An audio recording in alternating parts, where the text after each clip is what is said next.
Supervisor Grijalva? Here. Supervisor Hines? Present. Supervisor Scott? Here. Chair Bronson? Here. Let the record show Supervisor Hines is participating remotely. All other board members are present. Thank you. And then please rise for the Pledge of Allegiance to be offered today by Supervisor Christie. Please join me in our pledge to our flag. I pledge allegiance To the flag of the United States of America and to the republic for which it stands, one nation, under God, indivisible, with liberty and justice for all. And now we will go to the land acknowledgement statement. Anna Marie Stevens from the Tonatom Nation will read this statement. And you're here in person. Thank you. Skikdash, Anibanchikik Anna Marie Stevens, and Amjit Chukuk from Takaloti community. I reside currently with my husband in Bickfields for almost 20 years. I am the transition coordinator for Tonatom Community College. I work with students who are transitioning from TOCC to universities to help them get prepared by introducing them to resources and the key people on campus. I also work with our alumni from TOCC to make sure that they are connected with our current students and also provide services for them when they are at a university. So I am honored to be here today. I am a member of the Tonatom Nation. I also sit on BUSD School Board District, and I also belong to the grassroots organization Indivisible Tono. So I'm going to read the land acknowledgement. On behalf of Pima County residents, we honor the tribal nations who have served as caretakers of the land from the time immemorial and respectfully acknowledge the ancestral homelands of the Tonatom Nation and the multi-millennial presence of the Pasco Yaqui tribe in Pima County, consistent with Pima County's commitment to diversity, inclusion. We strive toward building equal partner relationships with Arizona tribal nations. Thank you for this opportunity for me to read the land acknowledgement. Thank you. All right, we now move actually to the best part of the meeting, Pause for Paws. And we've got some pretty interesting paws today. Oh, no, we're not leaving. We're not moving on till somebody adopts this beast. Oh. Okay. Good morning, Chair Bronson, members of the board, and the public. My name is Monica Dangler. I am the director at Pima Animal Care Center, and today for Paws for Paws, we brought these cute little puppies. These actually were from a litter of 9. Mama was found on the side of the road with 9 one-day-old puppies, and the nice lady in the purple shirt is Maggie. She's actually the foster who is crazy enough to take a mom with 9 puppies. Oh, wow. Thank you, Maggie. So she brought these guys. She's taken care of them for the last, about 7 weeks, and they're just about ready to be adopted. At Pima Animal Care Center right now, we are currently running our Clear the Shelters event. It's a national event to try to clear the shelters. We currently are offering all pets have waived adoption fees, as well as this week, any pet dog or cat that's been at the shelter for 30 days or longer get additional $50 store credit to use at the Central Pet Store there at the shelter. So you can get a collar, leash, carrier, whatever you need to get started with your new pet. So we're hoping to clear the shelters. We currently have about 512 dogs and 100 cats in the shelter, all looking for their homes. Aww. And I've got a very sad puppy. I know. I picked him up, and he's a lover. He really is. Yeah. I'm telling him, just beware of the sheriff's department.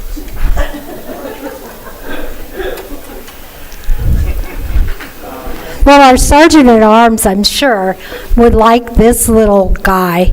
He's kind of maybe a I don't know. Maybe it's got some Australian Shepherd.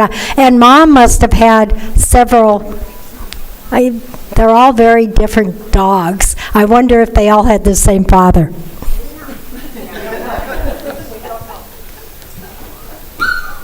Oh.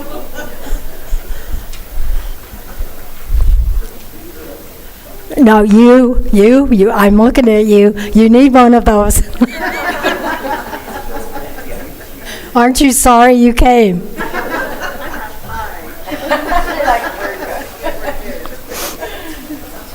All right, thank you, Monica, and thank you for fostering, and if anybody else would like to foster, Monica, how do they do that?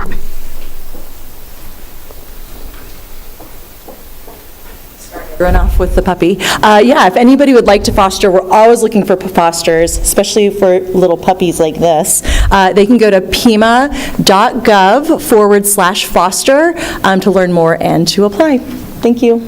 No, thank you. You know, this is, it's worth the board meeting to have these guys here. All right. Our next item on the agenda is call to the public. May I remind everybody who's here that you have 3 minutes, and you must abide by the rules of civility. And if you want to join us electronically, Madam Clerk, well, how do they do that? And what are the individuals wishing to participate telephonically? Contact the clerk's office by the deadline listed on the agenda. You need to complete a speaker card if you're here. And again, as I said, you've got 3 minutes. Abide by the rules of civility and refrain from impertinent or slanderous remarks. When you are called upon to speak, step forward to the podium, state your name for the record, and direct comments to the board.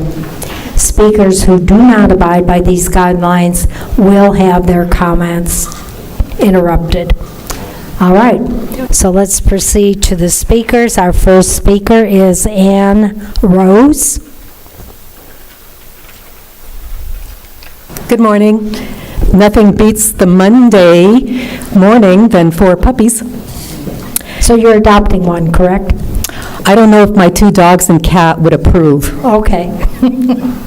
but that was just wonderful. The CDC, the Centers for Disease Control, last Thursday changed their guidelines again. And now the new COVID guidance from the CDC focuses on our individual decisions. The 4 points: those exposed to the virus no longer are required to quarantine.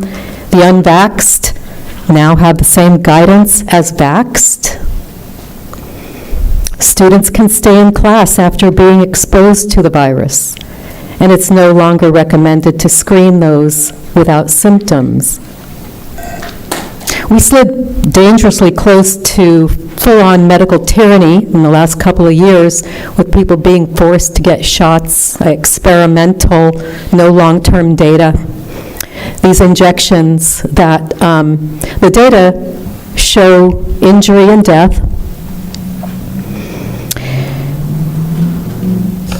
But I don't trust the CDC. It's a fraudulent federal entity, and there are some people stepping forth, whistleblowers. It just awaits to be seen, the information that will come forth. But we have been bamboozled, as Carl Sagan said. We have to be prepared for the next guidance from the CDC, because we know we're just in a little summer break right now. The fall is coming, the winter, and I would just urge Pima County Board of Supervisors to pay very close attention, especially to the data that's being censored, the doctors and medical scientists who are censored. I had to go back yesterday to the CDC website. Last year, I saw they had, as a part of their preparedness, a zombie apocalypse website. It was made and it was put up in 2011. It was really all about preparedness of one thing or another, but they took that site down just recently. And I wonder if it's because the spike protein, when it crosses the blood-brain barrier with the lipid nanoparticle, allows the spike protein, the mRNA, to get across the blood-brain barrier, and it causes this dementia in the frontal temporal lobe. And part of the thing about that dementia, it's an inability to express verbally, the behavior becomes more aggressive, and there's a lack of empathy. And with that lack of empathy, there's this crowd mentality and a duty to persecute. So Thank you. And I have a speaker card that says Stephanie. And then I have another speaker's card that says Stephanie Kirk. So I don't know if, same one, okay.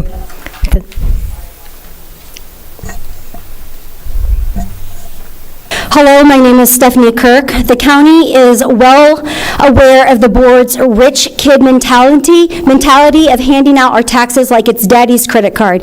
Each month, you take the county's $3.2 million in taxes to support the open border, fentanyl, and the movement of illegal immigrants into the U.S., not to mention the approximate $8.9 million already paid while potholes swallow our cars and homeless decorate our streets. Last time I spoke, I directed your attention to some conflict of interest between our regulatory agencies and Big Pharma. Look at CEO James Smith, who not only sits on the board of directors for Pfizer, but employs over 2,500 journalists through Reuters, who are responsible for pushing vaccine information around the world. Could this conflict of interest positively benefit Pfizer, seen in their quarterly $27.7 billion revenue, which is up 46.5% from the same period last year?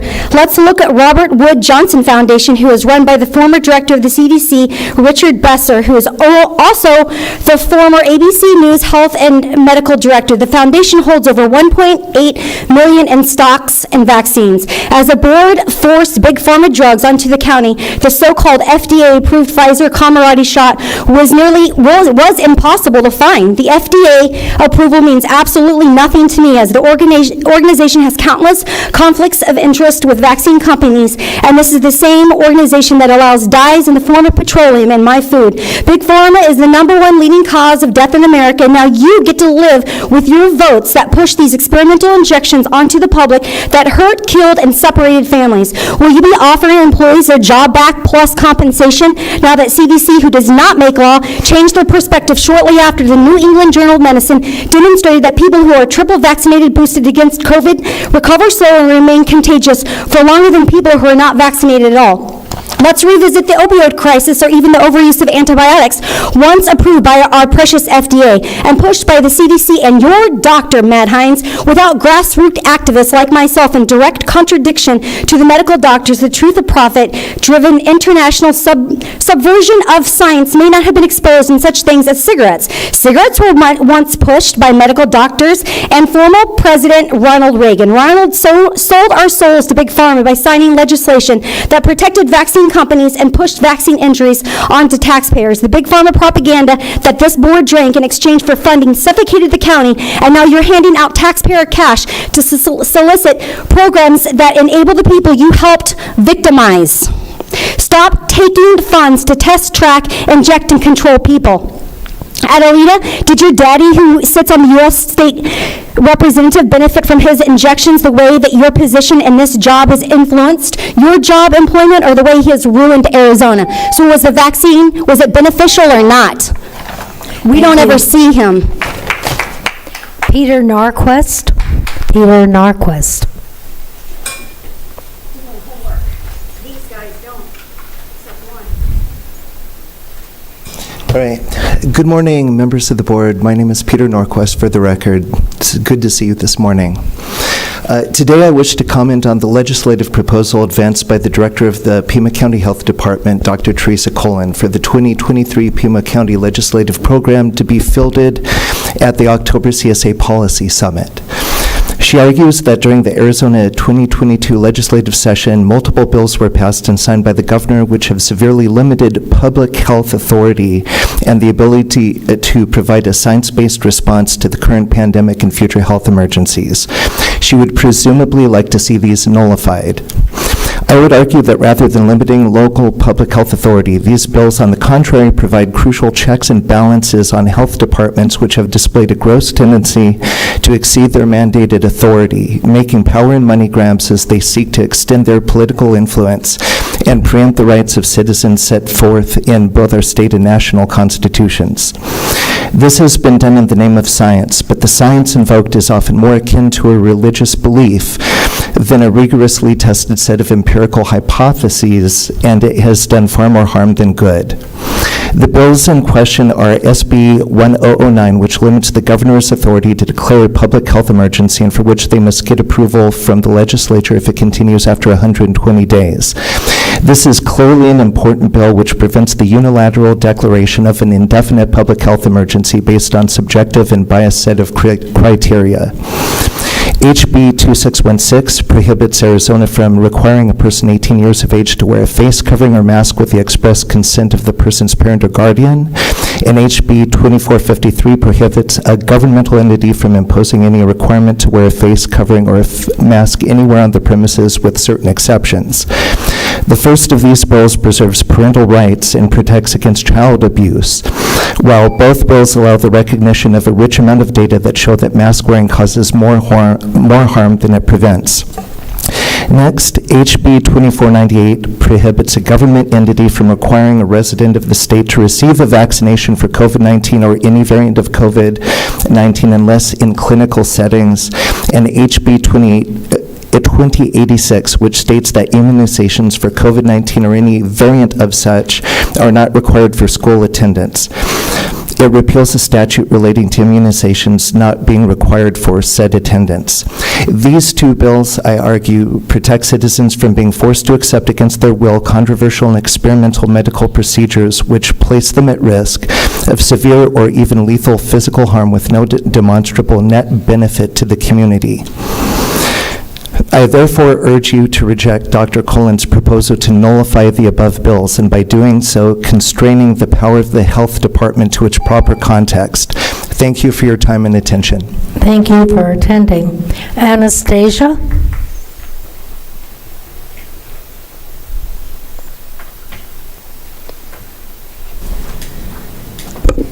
Sorry, I'm really tall. I feel weird leaning over.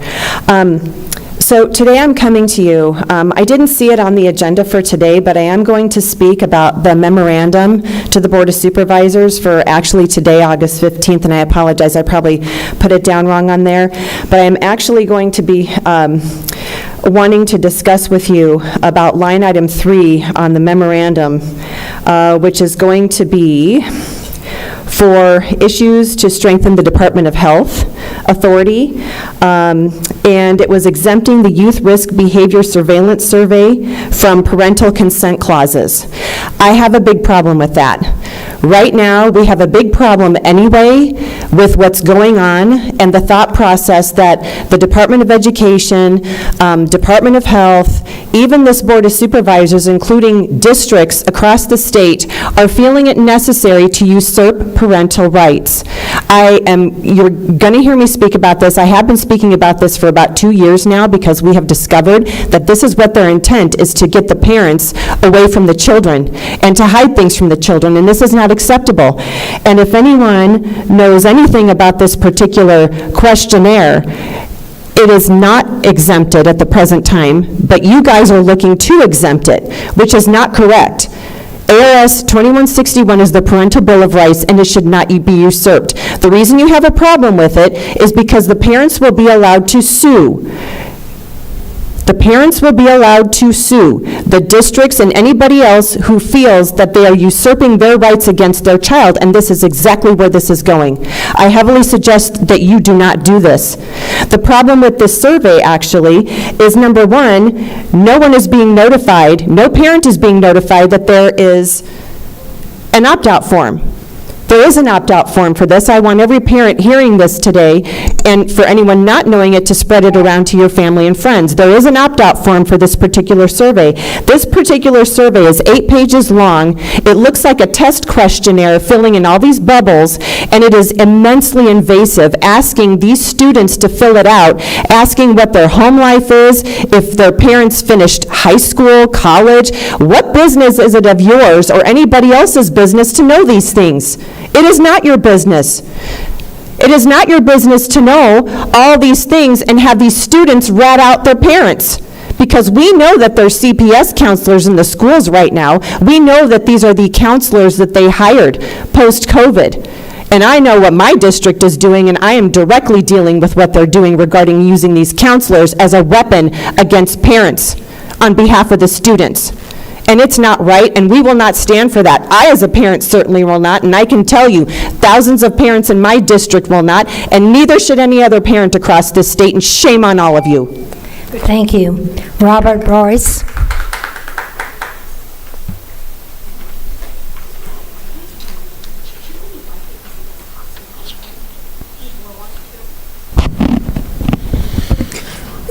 Just call me Angustifolia purpurea. I've been on echinacea 40 years. I have an immune system which is ultra sensitive to wiping out viruses. Let me move on. I was going to do the essential principles today, but I came prepared to respond to your 2-minute limit last meeting. So let me explain what I've been through at City Council and other public meetings starting in 1972 at the age of 20. I got rid of those blue riot helmets. I spent a Saturday afternoon with 5,000 of my best friends in Illinois Avenue flying. And towards the end of the day, I was very disturbed by those riot helmets mixing up with the drunk people. I saw another riot coming. This was after the Kent State riot tore up the town in the previous quarter. So I went to the city council meeting, and I was allowed to question the police chief for 50 minutes on the efficacy of mixing riot helmets and drunk people. And about halfway in, Mayor Eckert was like smiling because I was doing his work for him. That's why he let me go on and question his police chief for 50 minutes. Halfway through, the police chief started losing his attitude. After 50 minutes, the police chief fully understood I wasn't a miscellaneous dirty hippie. There was something more going on. He softened his attitude, and he finally threw up his arms like this and said, well, we don't have any soft hats. Well, okay, 2 weeks later they did, and that was the end of the riot helmets in Carbondale, Illinois. Thank you very much, Mayor Eckert. He was quite amused by my Chicago audacity. In 1999, another riot just exploding in City Hall, packed house, people, there's California professional agitators working this Arkansas crowd, and it took me 6 minutes to restore order in the building, 6 minutes. I couldn't have done it in 2, couldn't have done it in 3. The mayor's gavel was just driving people bonkers. They were throwing paper stuff and about to start. The mayor was going to have to clear the room. There was not a peep after my presentation, not a peep for the rest of the meeting. I asked people to behave, and they did. I couldn't have done it in 2 minutes. Thank you very much. Thank you. All right, that concludes call to the public. We have the county recorder and the elections director here, and we have no changes to the agenda. So I'm going to move immediately to items 24 and 25 on the agenda, the regular agenda, and then item 1 on the addendum agenda. Items 24 and 25 are public hearings. Item 24, which I think was the original resolution, and then item 25, which is authorizing us to deliver tax statements. So I'm going to move to Resolution 2022-49. County Administrator, do you want to comment before we take a roll call vote? Thank you, Chair Bronson. Just a reminder, this is finalizing the tax rate. The resolutions you have previously established. It establishes a tax rate of $5, 5.1036, which is a little over 13 cents less than the tax rate you established last year. Just to be clear, we had one resolution went out. There was an amended resolution that went out at the end of the day Friday with a potential amendment to the Marana rate, and we have received clarification from the Marana School District that we are going back to the original memo that you received, and so that is the documents before you that show the Marana correct information at the $20,546,667, which I believe is what you have in your packets today. Correct. We do have Andy Welch and Javier here from the Finance Department if there are any additional questions. Are there, I'll move the resolution. I'll second. Motion and a second. Any questions for staff? No? Okay. Then this requires a roll call vote. So we are adopting Resolution 2022-49 for the levy of taxes for fiscal year 2022-2023. Roll call, please. Madam Chair, and also close the public hearing? Close, thank you, close public hearing. Thank you. Supervisor Christie? No? Supervisor Grijalva? Yes? Supervisor Hines? Yes. Supervisor Scott? Yes. Chair Bronson? Yes, by your vote of 4-1, motion carries. Moving on to item 25, and again, this is a hearing and resolution 2022-50, authorizing the delivery of tax statements and the collection of 2022 taxes. I'll move the item. Second. Motion and a second. Any discussion? Roll call. This is also to close the public hearing? Close, again, thank you. Supervisor Close. Christie? Yes? Supervisor Grijalva? Yes. Supervisor Hines? Yes. Supervisor Scott? Yes. Chair Bronson? Yes, by your unanimous vote, motion carries. Moving on to item 1 on the addendum agenda, Supervisor Christie.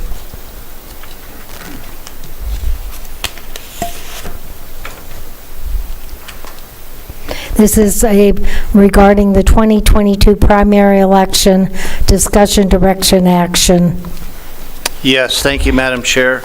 As we all went through this election cycle, there was obviously a lot of controversy and concern over the system being generated with voting centers. Never been this way before in Pima County.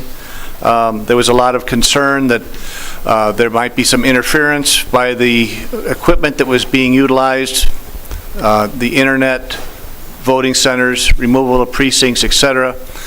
And obviously it created a lot of concern, and that concern can lead to misconceptions and all types of issues about our voting process. I would like to ask the recorder, our county recorder, and our director of elections to work together on an after-action report. And as I say, I'd like this to be generated by the Elections Department and the recorder and submitted to the Elections Integrity Commission for review and input during its September meeting, and then presented to the Board of Supervisors in time for our first October meeting. And I have a number of issues that need to be addressed. Our office received numerous anecdotal information about voting problems, voting issues that led to a lot of dissatisfaction with the process, with a lot of concern about how this was going to be reflected in the final vote. And I think it's important that the Elections Department and the recorder, under their respective headings, address these issues to allay the fears in the community that things might not be completely properly executed in our voting system. And I think if there is a direct confrontation of these problems by our officials who conduct our elections, that this will help alleviate the fears, the concerns, and yes, the conspiracy theories that occur when these types of things happen, particularly when it's a brand new system never before instituted in Pima County. I won't go into all the issues about what people thought about the voting centers and e-poll books and ballots on demand at the voting centers, et cetera, et cetera.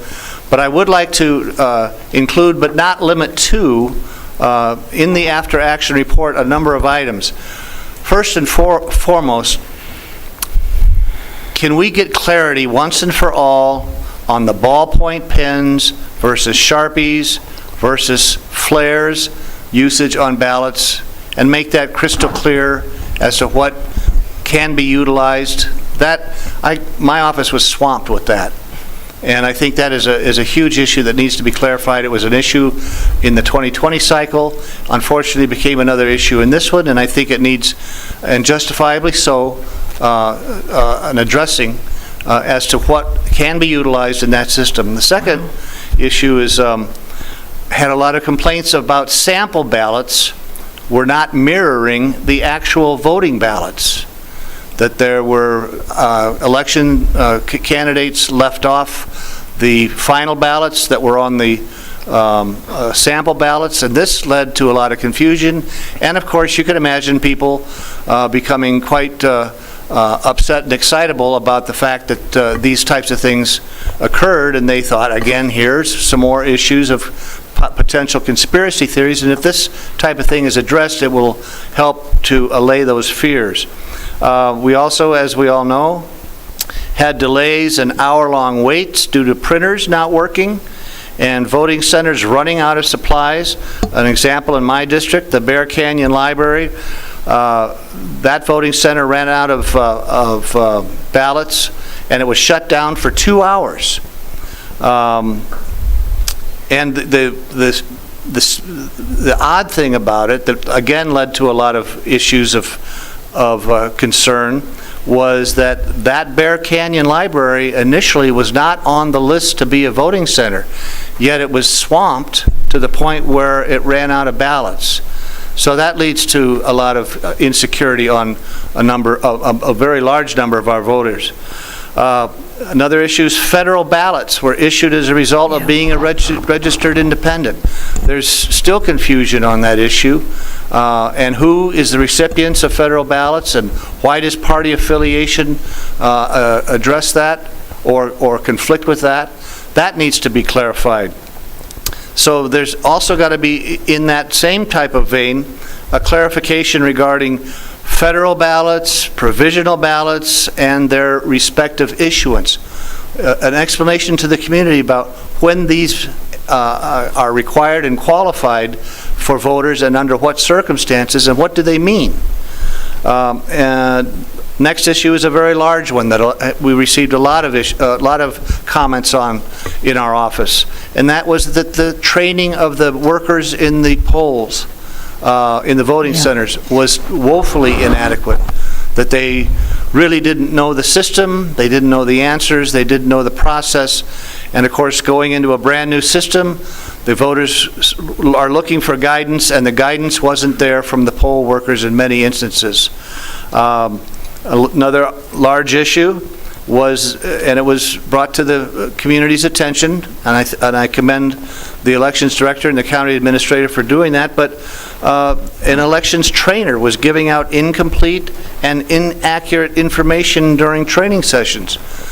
How is that going to be addressed? How is he going to be addressed? And what type of affirmative action on that issue is going to be recommended? Do we need to replace him? Do we need a different training method? Do we need to make sure that this is a transparent process? And the training, again, is essential.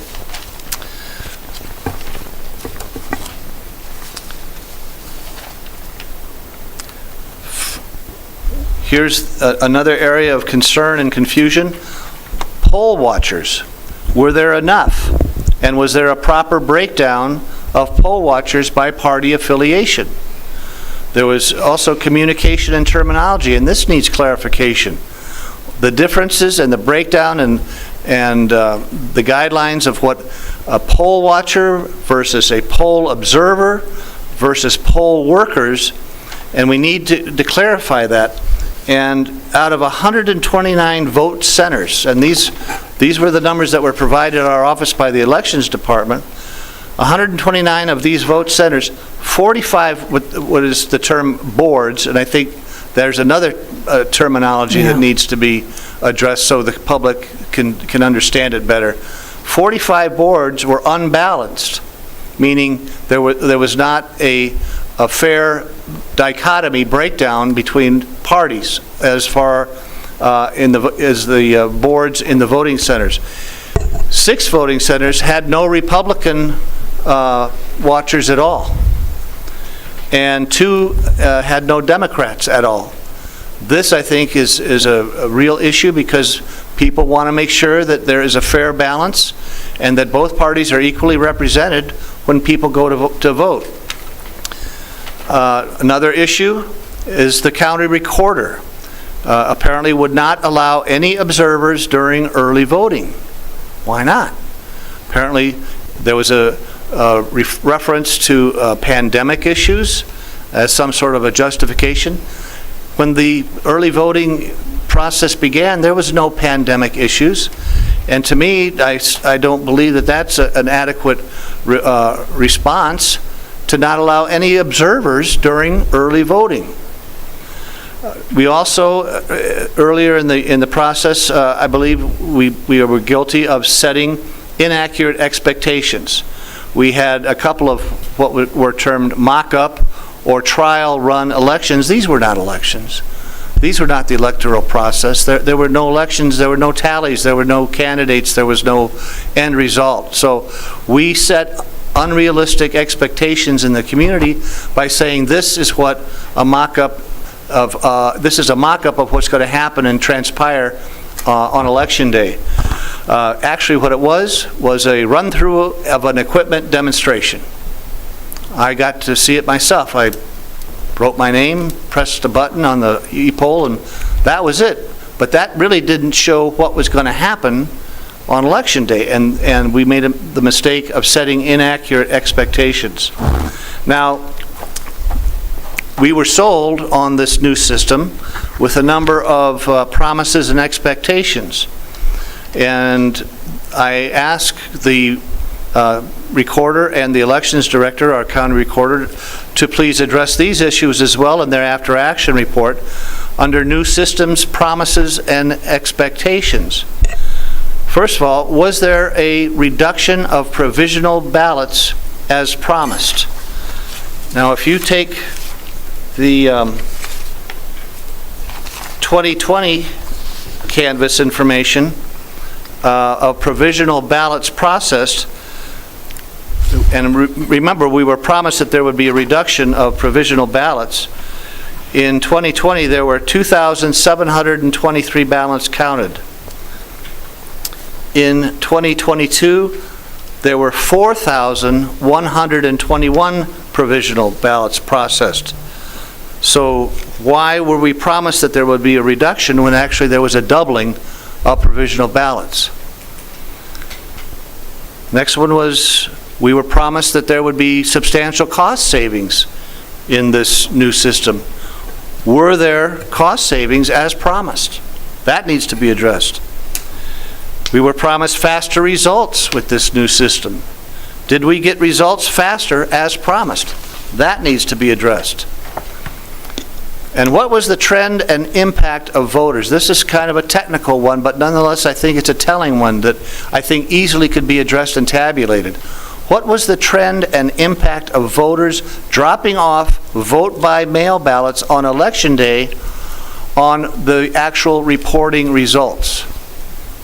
We need to find a breakdown of that and a tabulation of that to see if that actually attributes to any of the problems or maybe to the solutions of the voting system.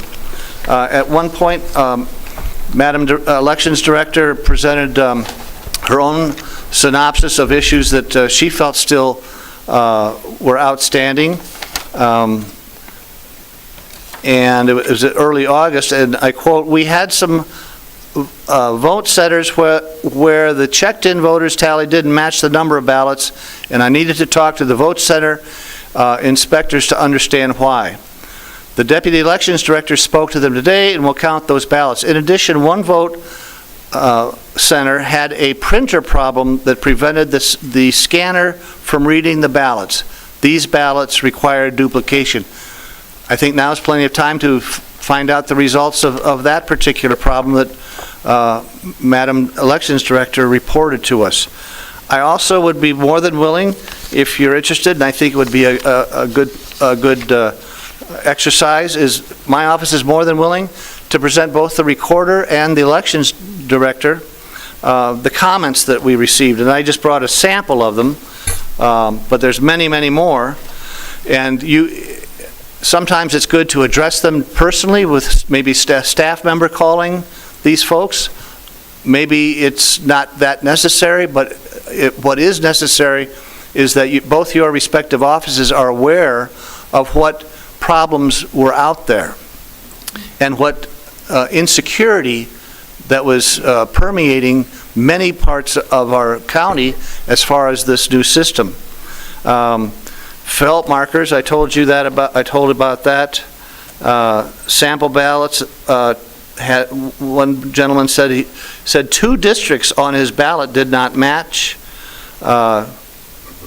Ballot comparing were not correct between what he received at home. By the way, my wife and I did not receive a sample ballot at all. And that I didn't realize that until I went in and voted early. A worker told her that since the ballot was a provisional ballot, that she was supposed to put it in the blue box once she was done. She is afraid her ballot was not counted. Little things like this add up. And little things add up to big things where people have no faith in the system. They need to be addressed. I won't bore everybody with the literally dozens of comments, but they are available to Madam Elections Director and Madam Recorder. I would urge you to take a look at them and understand what is out there as far as people having problems feeling secure with this system. And if I could get assurances from both the Recorder and the Elections Director, as well as the County Administrator, I have no problem approving the canvass of the election.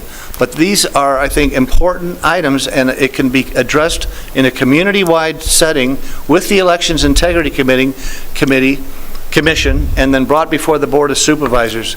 And it would, I think, lend a great deal of light, a great deal of transparency, and generate a great deal more confidence in our community with this report that could be easily generated by the first meeting in October.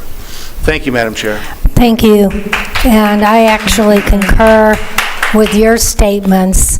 And if you would be willing to share with all the board members the comments that you received from your constituents. I know from the District 3 perspective, many of the things you mentioned were concerns also.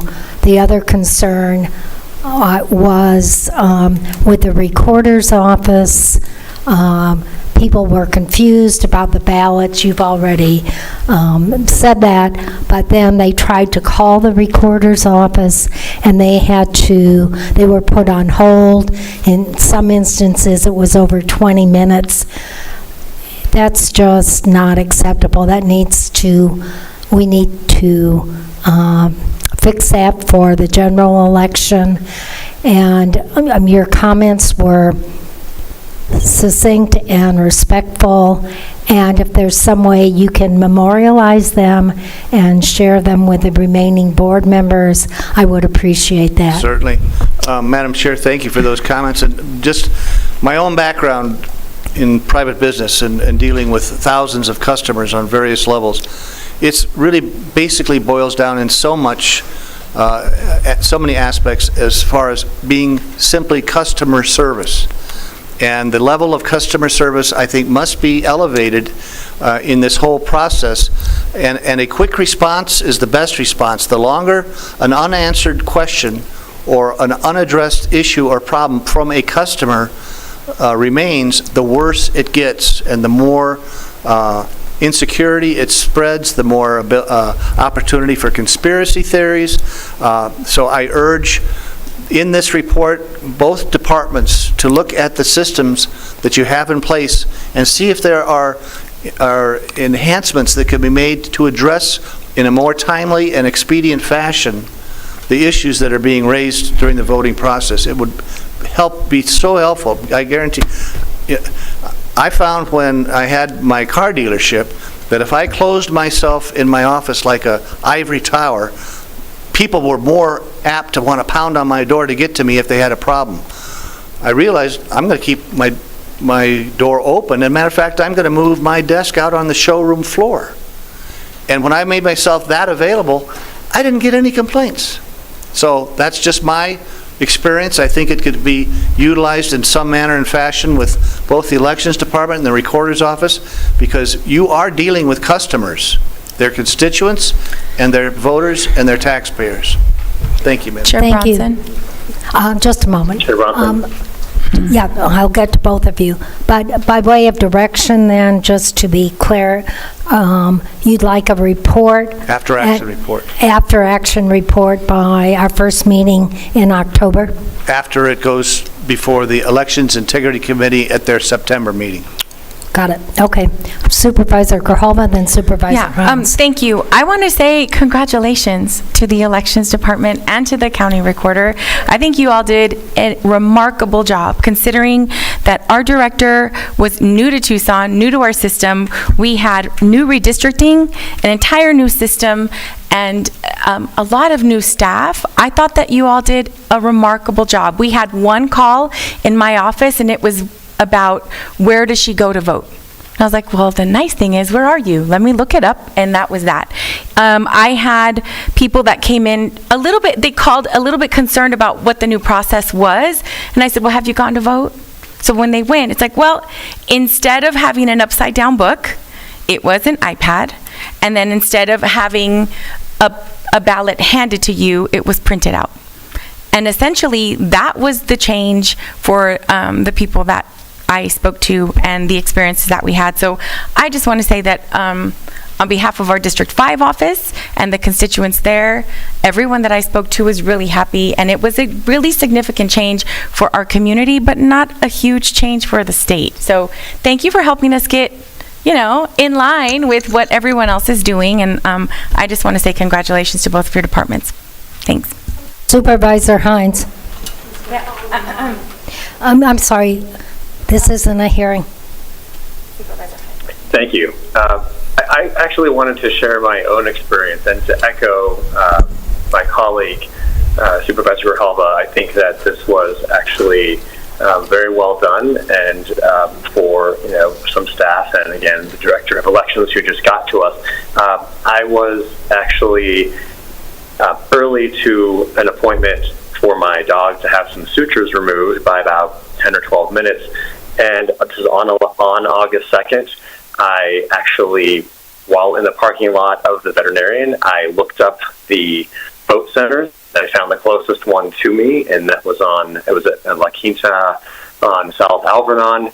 I drove to it, stopped, pulled in, brought my dog in, voted, gave my ID, used the iPad to sign in, and was out of there in less than 4 minutes, and also back to the veterinarian's office in time for my dog's suture removal. So it was frankly flawless, and well done. Thank you, Supervisor. Madam Chair. Supervisor. Thank you. I went spring when we voted to become the last of the 15 Arizona counties to use e-poll books to check in our voters, and when we voted to become the 12th county to use vote centers, and went back through some of the concerns and fears that were raised at that time, and wanted this after-action report to address some of those concerns and fears that were raised by opponents at that time. One of those was long lines and long wait times. So I'd appreciate it if the after-action report could address if indeed we dealt with long lines and long wait times at any of the vote centers as opposed to what happened with the precinct model. We also had concerns raised about connectivity, and especially in the rural precincts. Would like to know if connectivity was a problem, and if it was, how it was addressed. Also, a significant issue that was raised with regard to the use of the e-poll books. And remember, the e-poll books are used to check voters in and to check their status. They're not for voting. We still use paper ballots, and that is a misperception that is still active out in the community.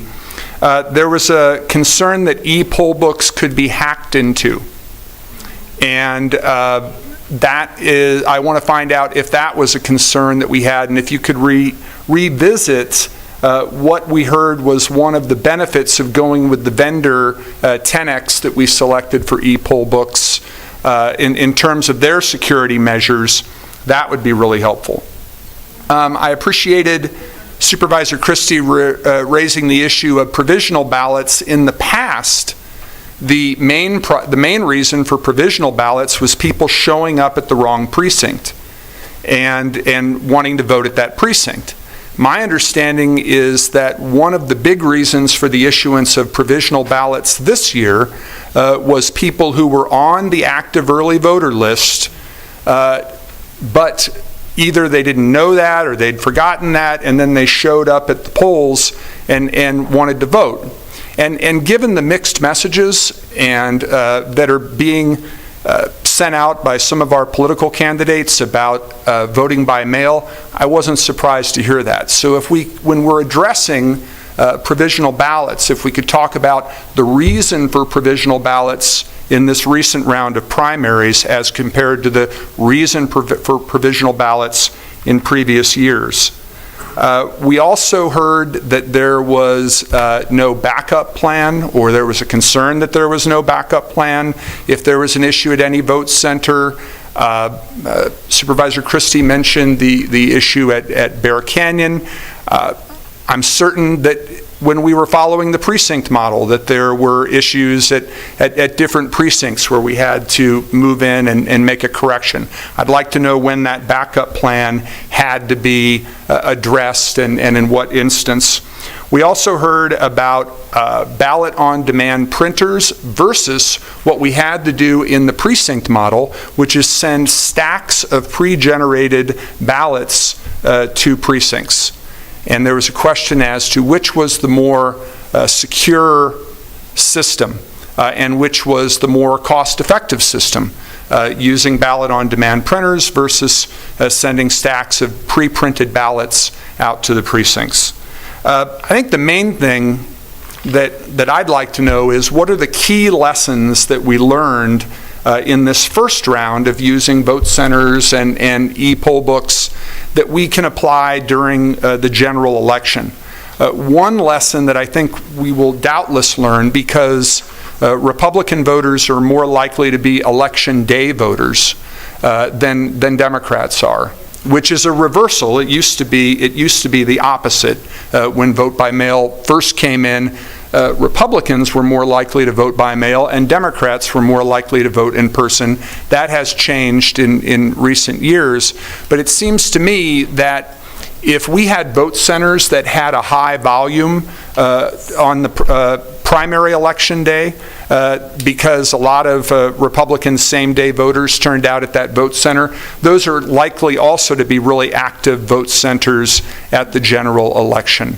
I want to add my congratulations to Ms. Hargrove and Recorder Caceres Kelly, because everything that we heard in our office indicated that although there were some logistical challenges, especially with regard to the post activities of tabulations of votes, that the voter experience on primary election day was a positive one, and many of the fears that were propounded by opponents of vote centers and e-poll books in the community were completely unfounded. So congratulations and thank you, and look forward to your report. So my sense of the board at this point is we'd like to see that report at our first meeting in October after it's been reviewed by the Election Integrity Commission. And that's my understanding. Am I correct? Okay. So that's by way of direction, if we could get that. And then one other item that our office received a number of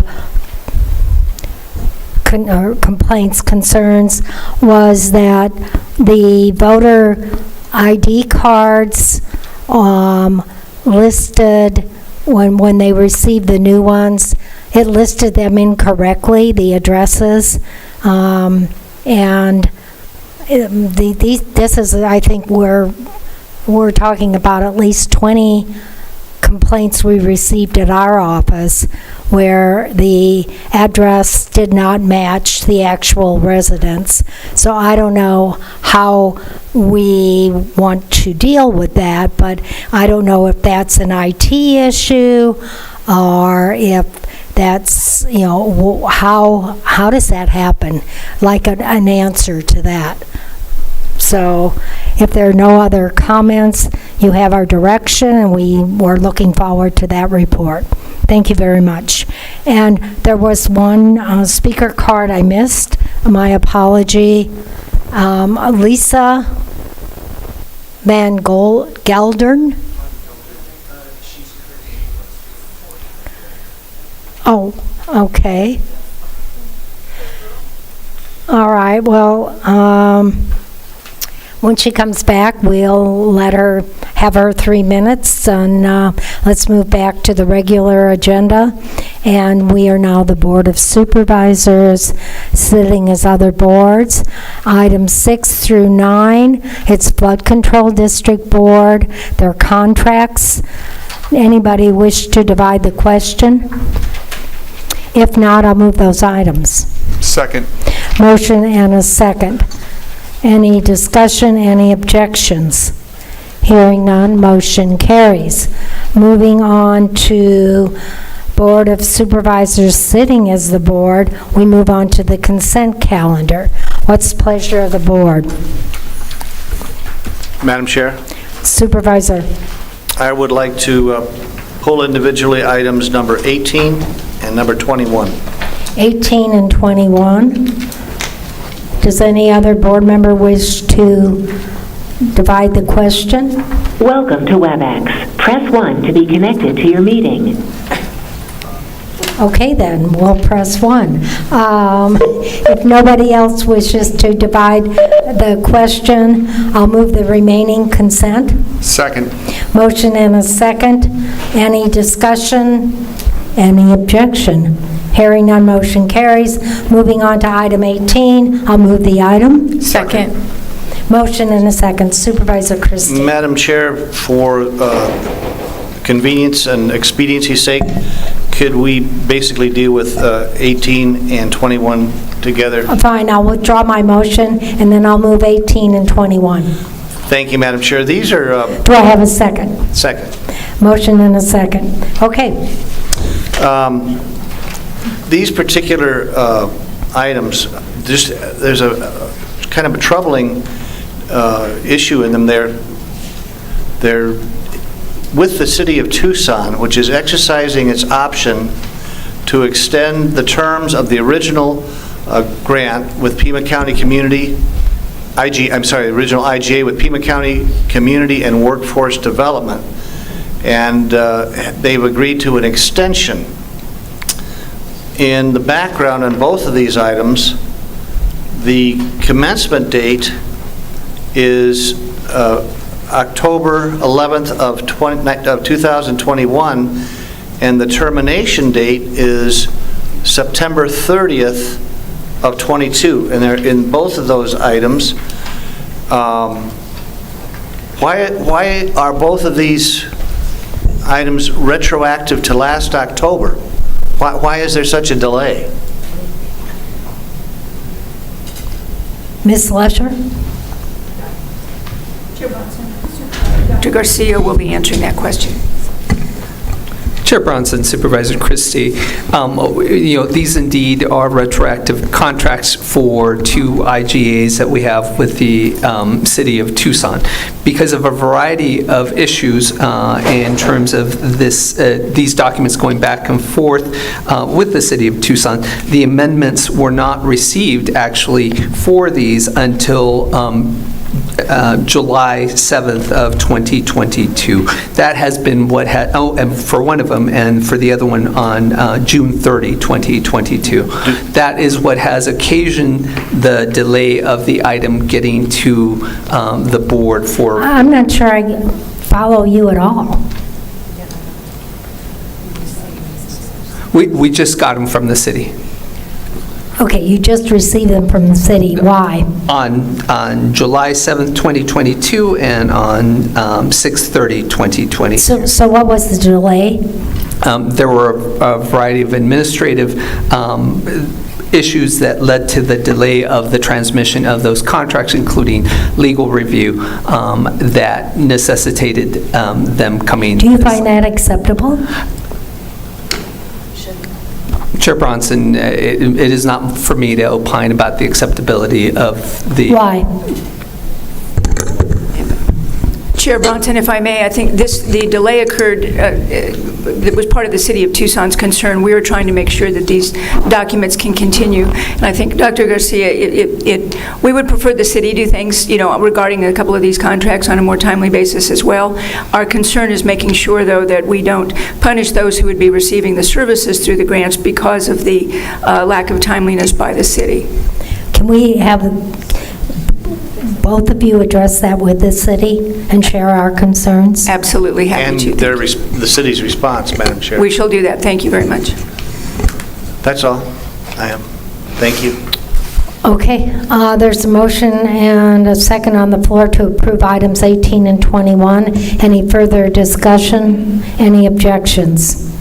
Hearing none, motion carries. And I think Lisa has joined us for her 3 minutes at call to the public.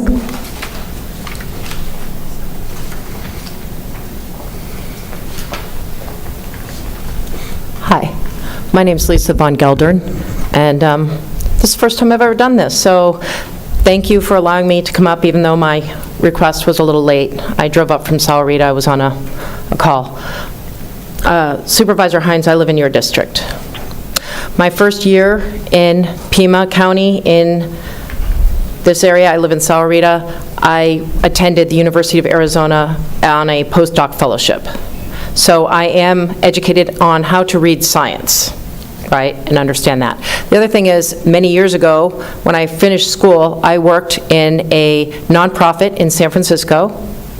I worked in a think tank, and my area was environment and guns. And I know about all the research on guns. Unfortunately, I have a lot of personal experience with that too. So if you don't know what a TerraSoft warning is, it's a warning where a psychiatrist or other professional is allowed to reveal someone has a threat to you. I had a threat to my life back in 2009. I had 2 small children. I was a single mom. The only person that was going to protect me was me, not the police department. They don't get there in time. Years later, my daughter called the police because the alarm in our house went off. They didn't show up for 45 minutes. I already had a written threat, and I had told that police department when I moved, I'm under threat. If we call, you need to be there. They didn't show up for 45 minutes. So I know you all, I wasn't here, I was out of town, I could not come and say anything about the gun legislation and the moms demand gun this and that. But I want you to know I am well researched on the facts, and I will meet with any of you to discuss the reasons why a woman with 2 small children could need a gun. He could pick me up like I was a cotton ball and throw me around, and left bruises on me that lasted 6 weeks. Am I done almost? No, not quite. I have a lot of things to talk to you about, but the thing I'd most like to talk to you about is this coming Thursday, the 25th of this month, I'm starting a 6-week series educating people on the Constitution. We already do it every Friday night. You are all invited to come and learn about the Constitution of the United States and where you derive your powers from. We can follow that up with a study on the Arizona Constitution, but you need to understand that the limits of your authority are clearly stated in the United States Constitution, and my God-given rights to life, liberty, and property are not yours to mess with. Thank you. Thank you. All right, we'll move on to the regular agenda. Item 11, County Administrator's Update. Ms. Lesher. Thank you very much, Chair Bronson. A couple of quick acknowledgements.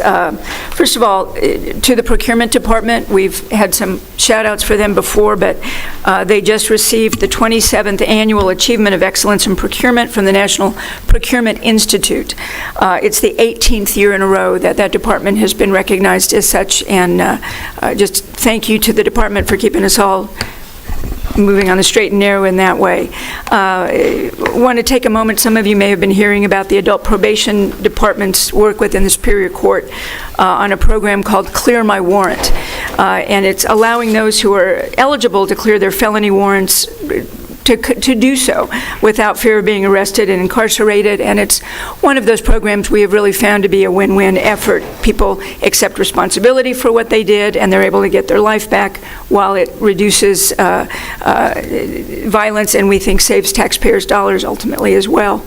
And then the Pima County Health Department just received an award as 2022 Innovative Practice Awardee by the National Association of the County and City Health Officials, and it has to do with the development of a solutions dashboard, which allowed for the community to see exactly what was happening with COVID and vaccine rates, community vulnerability, et cetera, and they have been nationally acknowledged for that work.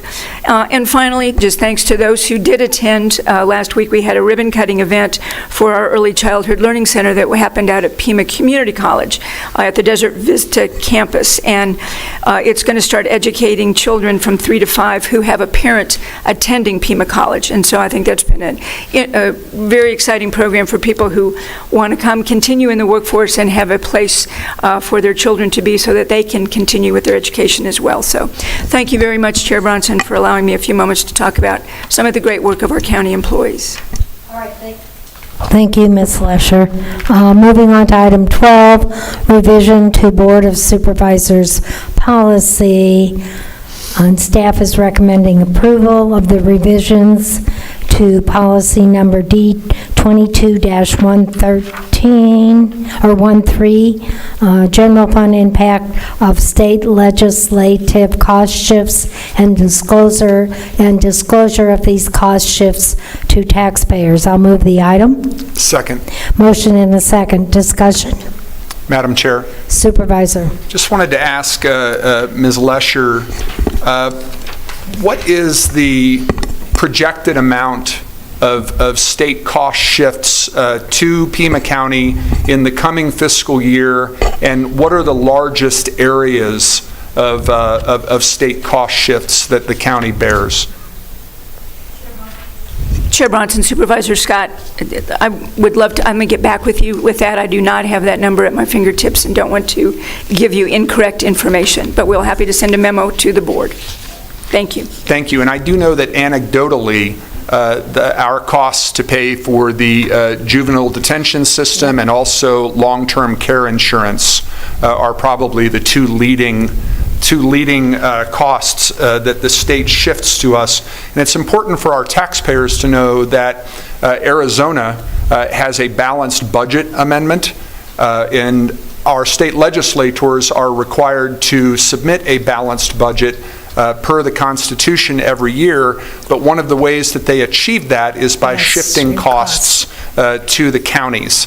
And I think it's somewhere close to 25% of our primary property tax collections go to pay for those state cost shifts. I think I'm close there. And I support this amendment, Madam Chair, because it's the best way for us to both inform and protect our taxpayers. So I would hope that we'll support staff's recommendation. Thank you. Any other comments? Yes, Madam Chair. Supervisor Christie. Go ahead. He probably... Supervisor Hines? Thank you. I too will be supporting this. I was just hoping that we could get quarterly updates on the total cumulative amount of cost shift and also any new changes and new costs on a quarterly basis from staff.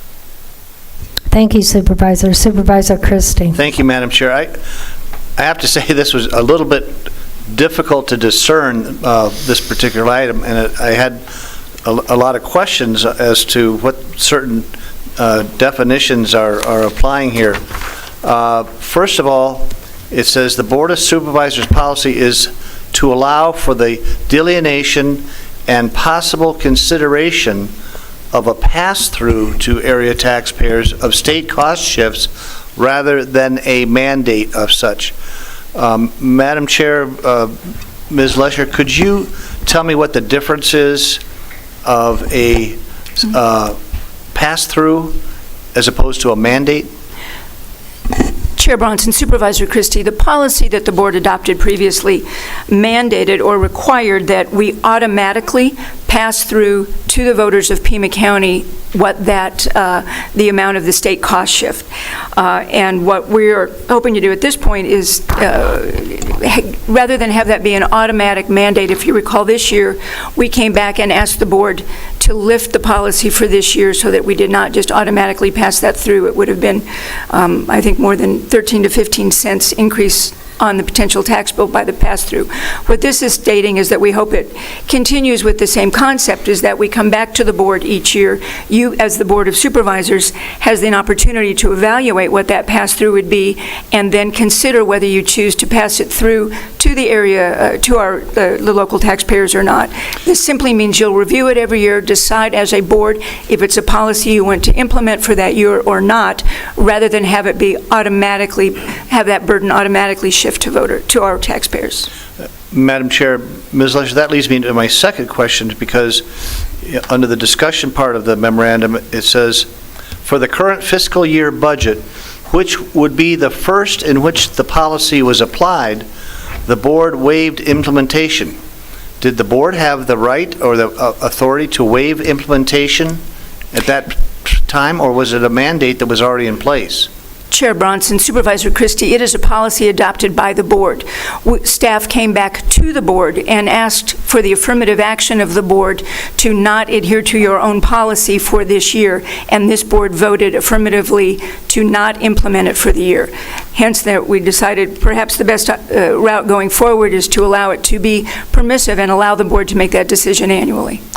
Yeah, it just seems like there might be a lot of money sloshing around somewhere that we're trying to accommodate in the budget and utilize it as a pass-through. And that's, again, going on to my next question. For the current fiscal year budget, which would be the first in which the policy was applied, the board waived implementation. So the board took the additional cost shift, and what did the board do with that cost shift?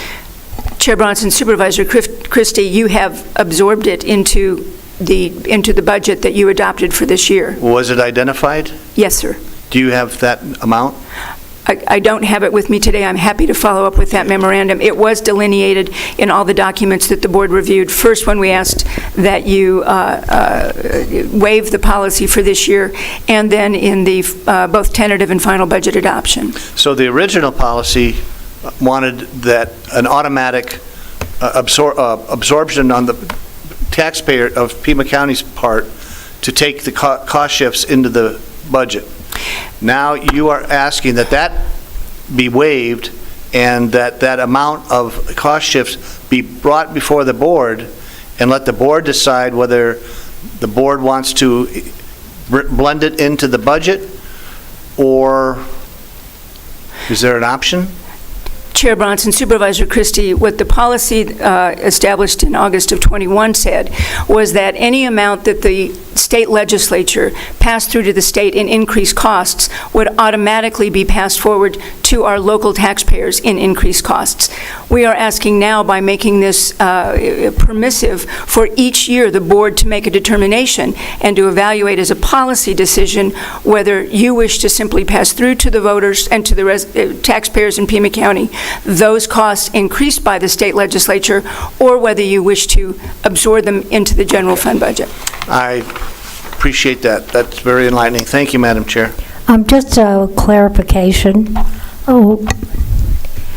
When we send out the tax notices, in the past, at least for several years, we indicate how much of the general fund that is the result of state cost shifts. We delineate what, and does this change that? Chair Bronson, it does not. We continue to break that out and show that as the actual cost for the taxpayers. Okay, thank you. Thank you. Just to follow up on that, and I haven't noticed, but on the tax statement, there is a line item that says cost shifts from the state to Pima County taxpayers? Chair Bronson, Supervisor Christie, I'm not sure that's the exact wording or the language, but that is the intent. It's usually a pie chart. It is broken out. I can't say that that's the direct quote, but it is the intent of what is said, and it is. It's obvious, though. Yes, sir. Okay, thank you. All right, any further discussion? The motion is to approve. Any objections? Hearing none, motion carries. Moving on to item 13. What's the pleasure of the board? Madam Chair? Supervisor Christie. I don't think this was presented by any supervisor, basically, but by the county administration. A staff recommendation. Ms. Lesher, would you be open to, instead of disbanding or expiring or sunset the current Housing Commission, when we already have the process and the model in place, and it has a very deep and broad membership covering significant amounts of the community that are affected under this heading of housing affordability, would you be open to, instead of disbanding it, keeping it in place and merely modifying the existing Housing Commission bylaws to incorporate the task force recommendations? Housing affordability is just one piece of the pie. We already have the model there. Let's just keep that model there and clarify the task force recommendations within the bylaws. Chair Bronson, Supervisor Christie, the Housing Commission, one of the reasons I think we look to simply sunset it and create the new, but easy to go back and just amend those bylaws and get to the same conclusion. The Housing Commission began after 1997, when there were bond issues approved by the voters that allowed for some $10–15 million for the community to create and to build housing units. The actual activities and the events for which the Housing Commission was originally structured and intended no longer was occurring. So at the recommendation of the task force that had been meeting and evaluating this, was to sunset the first and start anew.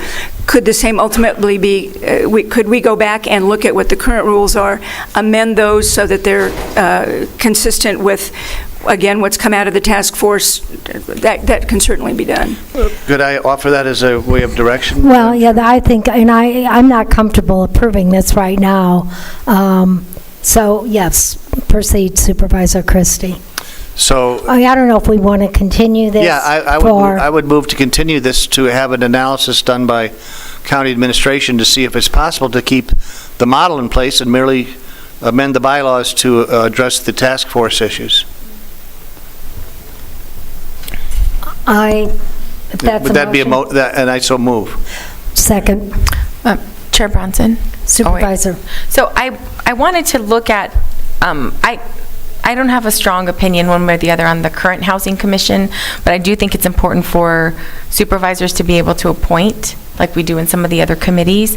And I also think that the City of Tucson representation is critical, because in every, either the Home Investment Partnership Program or the Home ARPA, I mean, the city has the bulk of the funding and responsibility, but I don't want us to continue to work in isolation. This has to be something that we do regionally. We can't continue to have a city function and a county function when it comes to housing affordability.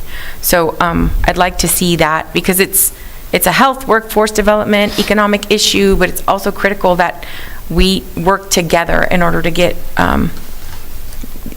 start to approach a solution in a different way, because we've done it in isolation for the most part, and I just don't think that that's very helpful. And in addition, for the City of Tucson, their equivalent of this kind of commission, we only have one person representing all of the county.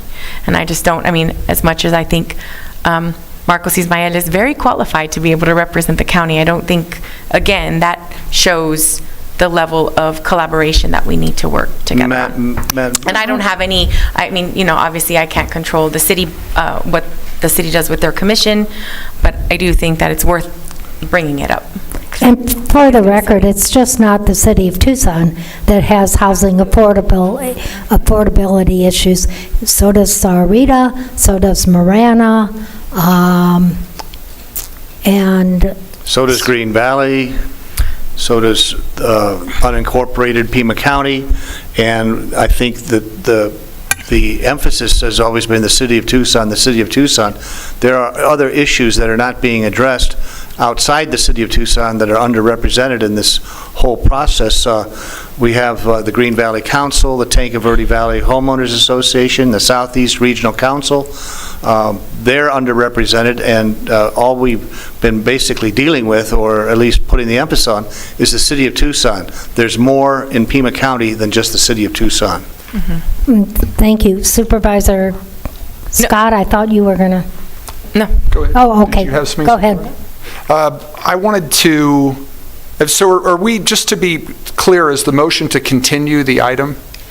The motion is to, go ahead, Supervisor. To continue the item for analysis by the county to be able to keep the model of the housing affordability issue in place, but to merely amend the bylaws to address Supervisor Grijalva's issues, Chair Bronson's issues, my issues, and the task force issues as well within the bylaws, but to make sure that the membership and the model are in place so as not to have to start all over again the process. And we need to continue it for a time certain. I would think 6 weeks. We're going to have a busy October 1st, or the first meeting in October is going to be busy. Perhaps we could get a report or a recommendation by the second meeting in October, if that's that's fine with me, yes. Okay, Supervisor Scott. Thank you for that clarification, Madam Chair and Supervisor Christie. I wanted to, along with that recommendation of continuance, refer to Mr. Sullivan's memorandum that Ms. Lesher attached to her memorandum. On page 3, he says, consistent with the task force's first recommendation, staff recommends that the current Housing Commission be sunset and that the board create a Pima County Regional Affordable Housing Commission. Staff recommends extending an invitation to task force members to continue their service as the inaugural body of the Pima County Regional Affordable Housing Commission. I think what you're hearing from the board is that we would like any commission to be broad-based. And so it would be helpful, I think, for the board to not only know the composition of the task force, but perhaps by that date certain know how many of the task force members would indeed be interested in continuing in that capacity, so that we could not only know how broad-based that membership could be, but how many of those folks are actually willing. And then I also think that we're going to need some opportunity for the board to have input into the specific recommendations from the task force. They made 5 recommendations. For example, with recommendation number 3, I think it is absolutely vital that there be a comprehensive assessment of an inventory, really, of affordable workforce and market housing within our community and the needs within each of those realms, similar to what we saw with the city of Tempe.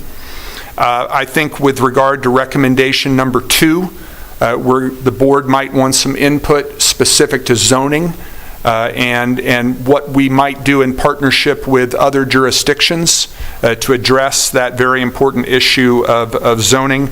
And just speaking solely for myself, if our charge to this group is not to focus first on the issue of supply, then we are missing the boat. Because if we are not working immediately and proactively and primarily to increase the supply of not just affordable housing, but workforce housing, and in some cases market housing within our community, we are not going to deal with the twin issue of affordability.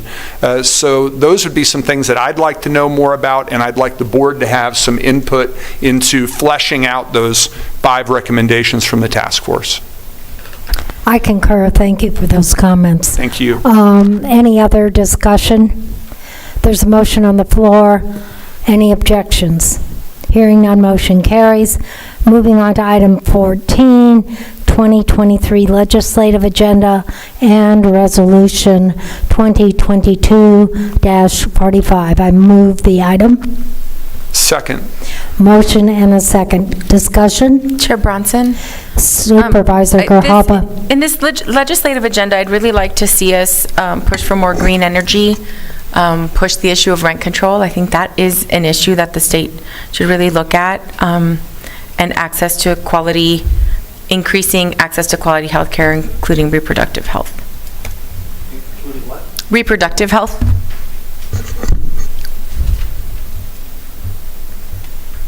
There's a motion on the floor. Supervisor Grijalva would like the item amended. I'm not willing to do that. I made the motion. Okay. And the reason, it's not that I don't agree with you, it's just that it's, we've got to legislate, well, we'll see what November 2020. But and maybe we can come back after that and perhaps amend the agenda. I understand that if we don't have a shift or at least a balance at the state, that those are not likely to be items that are that a lot of action is taken on. But I do think it's noteworthy to put it out there that, you know, everyone is talking about how Arizona should be more solar, and we don't really have that. And rent control is an issue for everybody. And that's not an issue that is isolated to one party or another. So I understand why you're not willing to amend it, but I do think it's something that if we have even a little more balance at the state, we should bring back. I concur, but I'm not willing to amend at this point. Thank you, Supervisor. Any further discussion? Madam Chair. Supervisor. Just to go to a matter that was raised during call to the audience, I wanted to ask Dr. Garcia, isn't it the case, and I have this memory from my career as a school administrator, isn't it the case that both the Arizona Youth Survey and the Youth Risk Behavior Surveillance Survey are not administered at every Arizona school, but they are administered at random schools each academic year? Chair Bronson, Supervisor Scott, you are absolutely correct. Okay, Thank you for bringing that up. I just Thank you, Dr. Garcia. And what Dr. Cullen is proposing as part of our legislative agenda is that the 7-day parental opt-out clause that does not currently apply to the Arizona Youth Survey also not apply to the Youth Risk Behavior Surveillance Survey. But that would actually, that would need to take an act of the legislature, and she is hoping that they will take that action. Chair Bronson, Supervisor Scott, that is correct. All right. I just wanted to clarify those points. Thank you, Madam Chair. Thank you. Is there any further discussion? Supervisor Hines, did you have? Yes, thank you, Chair Bronson. I just wanted to discuss the possibility of having our lobbying folks try to give cities and counties additional flexibility with regard to disposition of the tax lien parcels if the proposed use by the city or county benefits the public good, such as, for example, building affordable housing. The current state law mandates that that they basically sell to the highest bidder regardless of intended use. And I think that we could, if we have our lobbying team working to give local jurisdictions that additional flexibility, that would be really helpful as we look to fix the housing affordability issue that's facing us.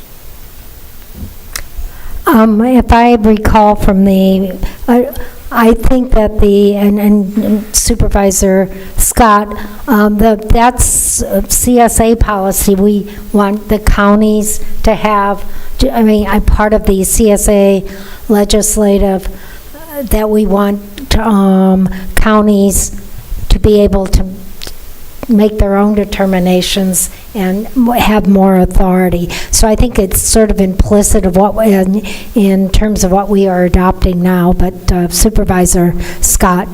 No, I would concur, and I'd also encourage all of my colleagues to attend the County Supervisors Association Legislative Policy Summit, which is going to be co-hosted by Pima and Santa Cruz counties from October 5th through 7th at Casino del Sol.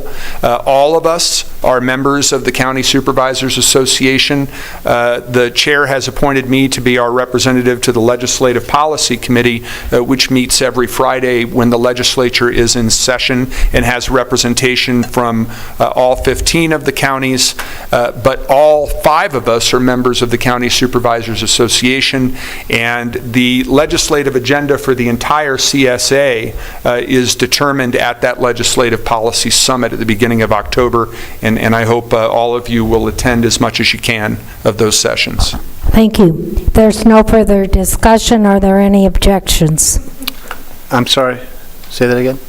If there's no further discussion, are there any objections to Resolution 2022-45? I object. One objection. Any further objections? Hearing none, motion carries 4-1. Moving on to item 15, Development Services. I'll move the item.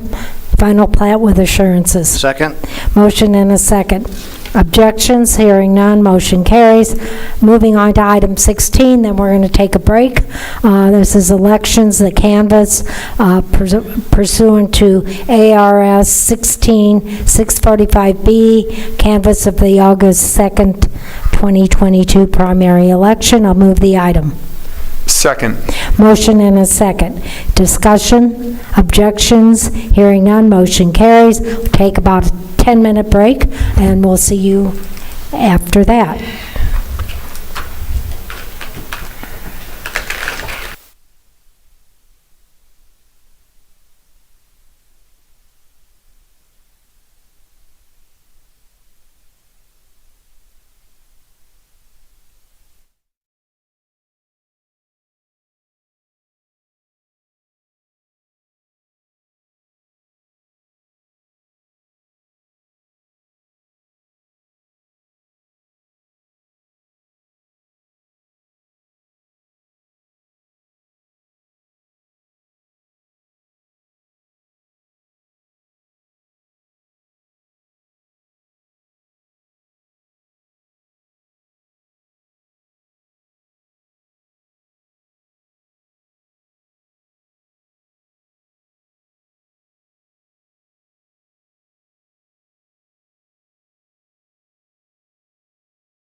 Hello?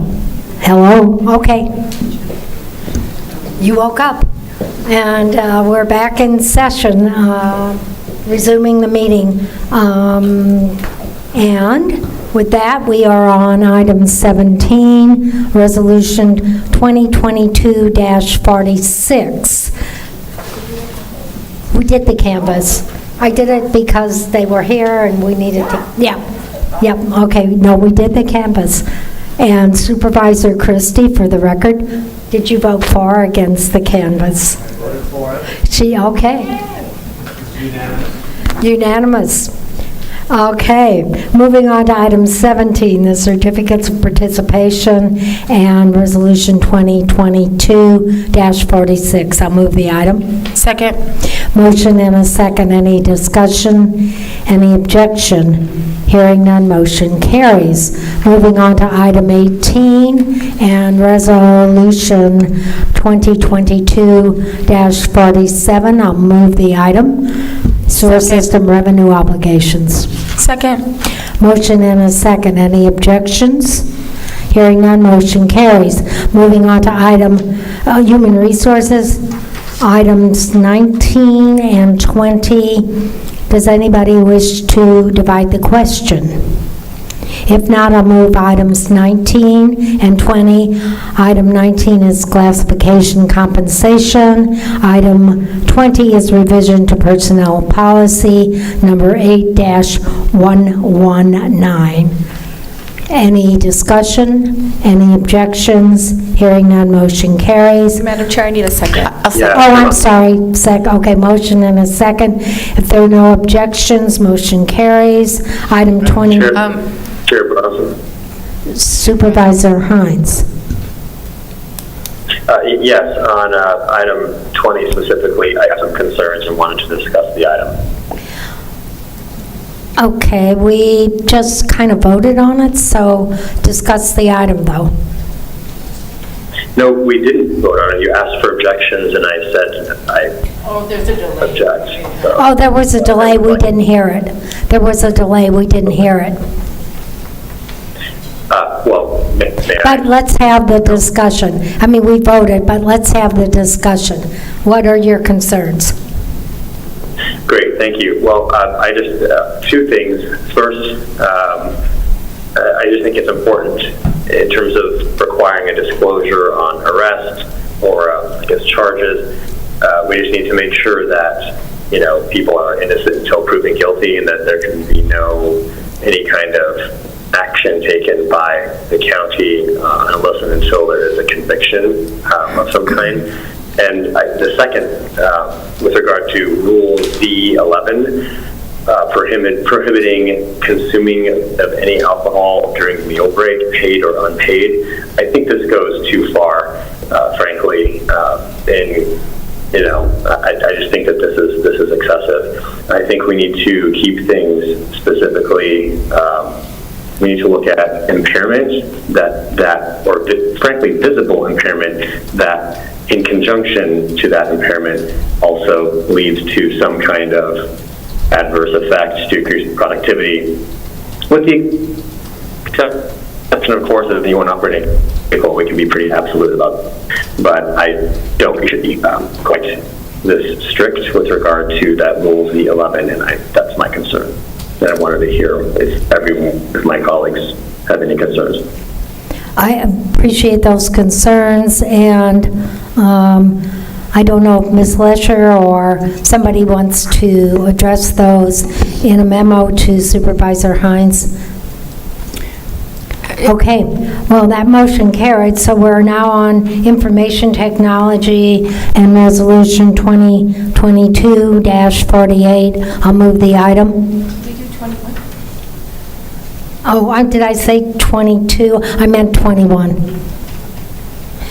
So, item 21. I'll second.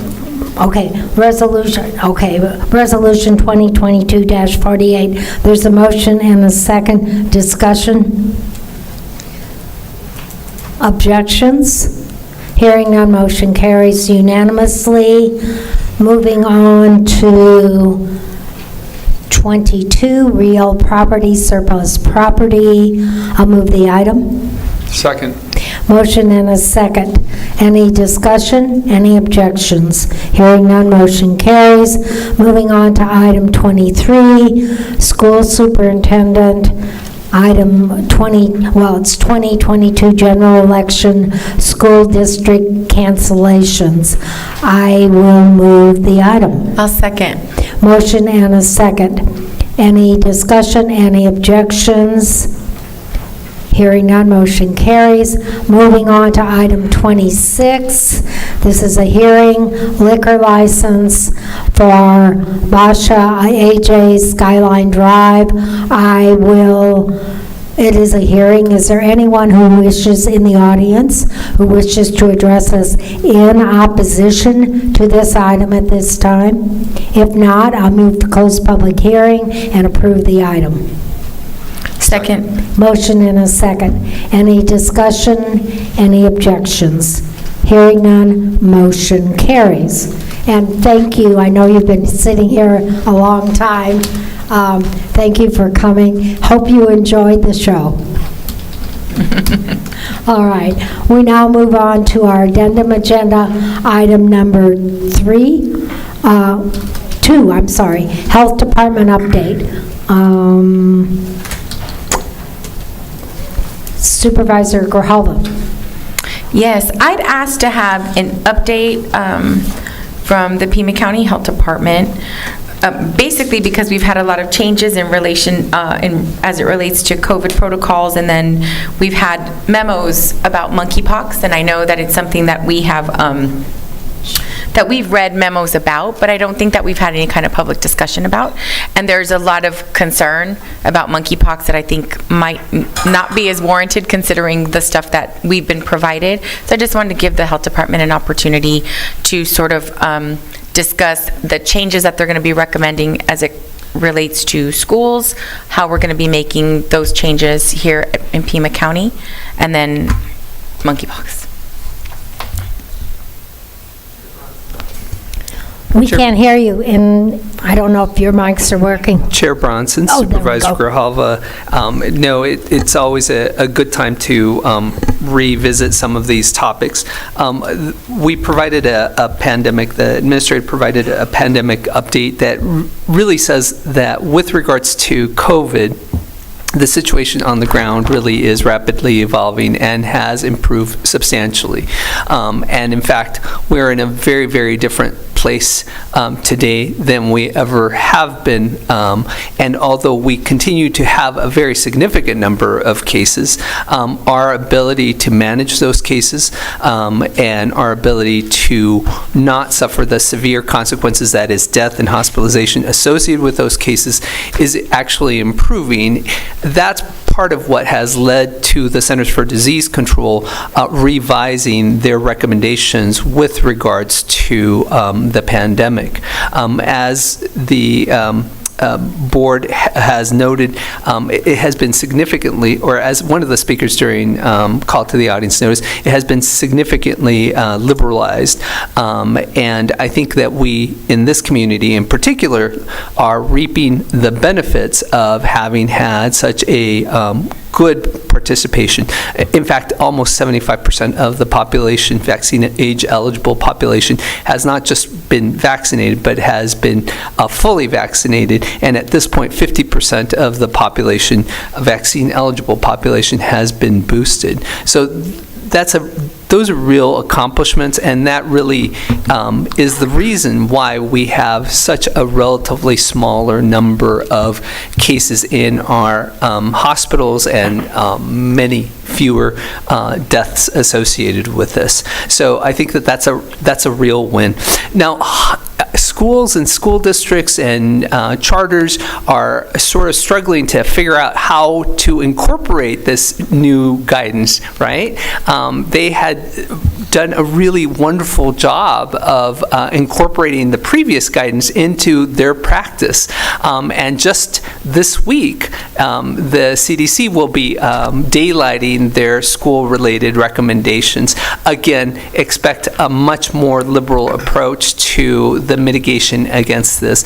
A lot of awareness also that certain children, especially medically vulnerable children, and the families of medically vulnerable children, probably merit some continued attention and support and care. Overall, one of the terrific things that we've been able to accomplish in this community in comparison to many communities across the country is the ability of tying testing and treatment resources together. This has been a tremendous success, and thousands of residents in Pima County have benefited from that, and that has really been a partnership with the Federal Emergency Management Administration and with our health department, and to a lesser extent also with ADHS. So that has been a real win. With regards to monkeypox, the punchline... Madam Chair, sorry, Chair. Before you go on to monkeypox, may I ask a couple questions on COVID? Would it be fair to make an official statement at this point that the pandemic of COVID-19 is over and it is now endemic? Chair Bronson, Supervisor Christie, the pandemic isn't over per se, right? So our community transmission level is low, which is really good. But when you're still having thousands of cases happen on a weekly basis, it's hard to say that it is over. So for instance, compared to where we were back in April of 2020, we still have a substantial number of cases, more so than we did then. So that's why I hesitate to say that this is over, right? However, having said that, the reality on the ground is much different. We have therapeutics, we have vaccines, we have abundantly available testing, and we have a whole series of mitigation measures that people have sort of incorporated into their physical plan, increased ventilation, et cetera, et cetera. So all those things are pointed in the right direction. But it would be incorrect for me to say we're done and let's move on from there. Madam Chair and Dr. Garcia, you did go on to say how successful the programs were in controlling COVID. I'm sure you're aware that there is a large and significant population in Pima County that would disagree and basically state that the Board of Supervisors mandates, as well as the edicts from the Pima County Health Department, could be termed as an unmitigated disaster as far as what was imposed upon and restricted upon the populace. And I just want to point out that we just had an issue with the elections that just passed us, and there was a willingness to do an after-action report and to find out what worked and what didn't work in the elections. We tried to get the Small Business Commission before this board to do an after-action report on COVID policies, and it was rejected. Would you, if the board were to change its mind, be willing to generate a after-action report with the entire community to find out the actual effects of the Pima County Health Department's COVID policies? Chair Bronson, Supervisor Christie, a couple of points. First of all, to make the point that the actions that we're taking here locally for the control of the pandemic and the challenges that were posed by COVID infection were not simply the actions of this board or the actions of this health department, but really were based on the recommendations of the governor, his state Department of Health and Human Services, as well as the federal government. So yes, there were a lot of things that we did during that period of time, and it is appropriate for us look at that. In fact, this is complex enough an issue that it's not just one after-action report, it's multiple after-action reports that have to occur that look at really different phases of the response, whether it be vaccine, whether it be the community mitigation measures, whether it be the therapeutic pieces. All of these are very complex pieces, and yes, absolutely, as these after-action reports are done and as these after-action reports get crafted, they need to be shared with you, and they need to be shared publicly so that this community understands where we are. The administrator provided guidance to us in a memo asking us to package these things for the Small Business Commission, and that is in the process of being done. Like I said, this is actually a fairly complex task. It's being done here locally, but it's also, again, it has to reflect what was done by the state and by the feds, and so it is not something that is, it's not a product that is easily produced, and we want to be thoughtful about what we provide to the Small Business Commission so that they can see exactly what it is that we have been doing. And Madam Chair, I commend you for agreeing and be willing to do that kind of analysis. Again, I just want to make sure that there are other elements involved than just merely vaccinations and face masks and social distancing. There are instances of face masks of the effects of it in children, in school, and what the business community went through with the shutdowns. I'm hoping that you would take all that into consideration and analysis. And I do know that the county administrator has been making a concerted effort to reach out to the small business community and to the business community in general, and it's important that their concerns and their observations and their input be given the acknowledgement of this entire operation that you're willing to do, and I'm looking forward to that effort. Do you have any kind of a time frame? Supervisor Christie, Chair Bronson, Supervisor Christie, at this time I do not. Okay. Keep us posted, please. Thank you, Madam Chair. Thank you. You were then, I think, doing monkeypox. Monkeypox. Chair Bronson, Supervisor Grijalva, one of the pieces that, so monkeypox has sucked up a lot of oxygen right now in the public dialogue, but one of the pieces that we think is really critical to convey is that it is quite a different situation from the situation that we faced with COVID. At this time, ironically enough, it is a rapidly evolving situation, and at this time we have 14 cases of monkeypox in this jurisdiction that have been identified and have been providing support and testing and assistance with. I know that all our hospital systems are in some way either dealing with it or preparing to deal with it. And one of the pieces that is really critical is that because the amount of vaccine in this community is still relatively low, because the vaccine supply that comes from the feds is still relatively low, we still continue the need to prioritize this very precious asset for those folks who have the greatest risk. In this case, the folks who have the greatest risk are men who are having sex with men, and that is the reason why we are prioritizing vaccine in that way. Additionally, I think it's important for this board to know that we have been asked by ADHS to serve as a hub in support of Graham, Greenlee, Cochise, Santa Cruz, and Yuma County with regards to this issue. This means that some of the vaccine, some of the effort that we dedicate on the monkeypox prevention issue will also reflect activity that serves the residents of those counties. We think that's appropriate. We think that this kind of regional approach is what we need to do, and I think that that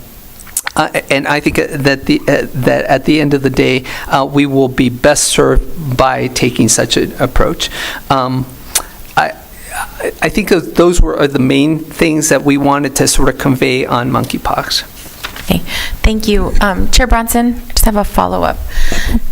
So the health department had provided guidance to schools, not necessarily telling them what to do, but this is what's being recommended. Have you all summarized the new recommendations from CDC and shared them with schools and school districts? Chair Bronson, Supervisor Grijalva, not yet. Okay, if you could, I think that would be really helpful, because I know on TUSD we're having an emergency meeting on Tuesday to discuss it, and so I would rather have medical experts. I mean, not every school district is fortunate enough to have like a nursing department and medical experts, and so for those that don't, if you all could do this is a summary, that would be really helpful. Chair Bronson, Supervisor Grijalva, it is happening. The first CDC broad communication on schools is happening today. I'm missing it because of the board meeting, but that's how quickly this is being pushed out. So we have not digested all of that, but are in the process of doing so. We realize that school partners lean on us. I've already gotten calls from superintendents, and we have shared everything that we know right now, and are committed to continuing to share with them. Great, thank you so much. Madam Chair? Supervisor.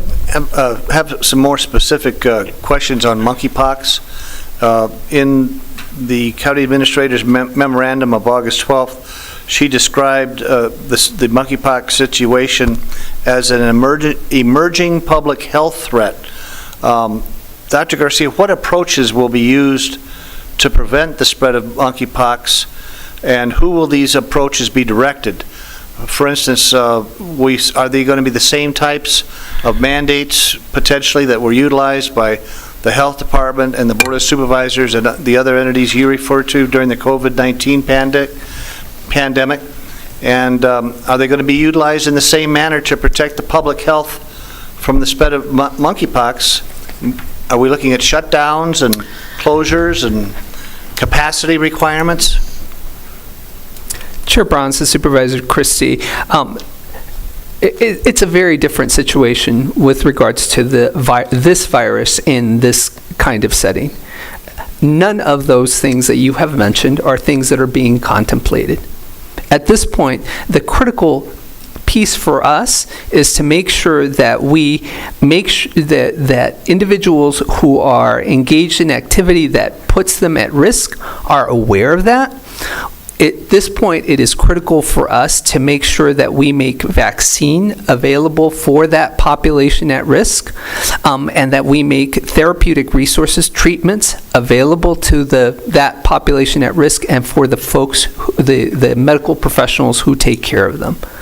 At this point, there is no consideration of any sort of community-wide mandate as you have articulated.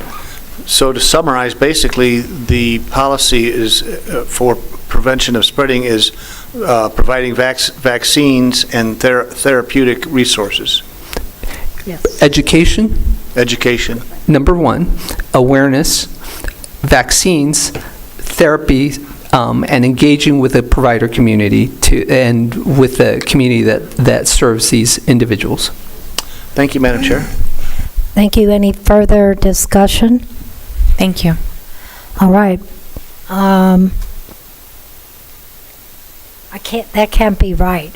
It's only 11:07, and we're on the last item.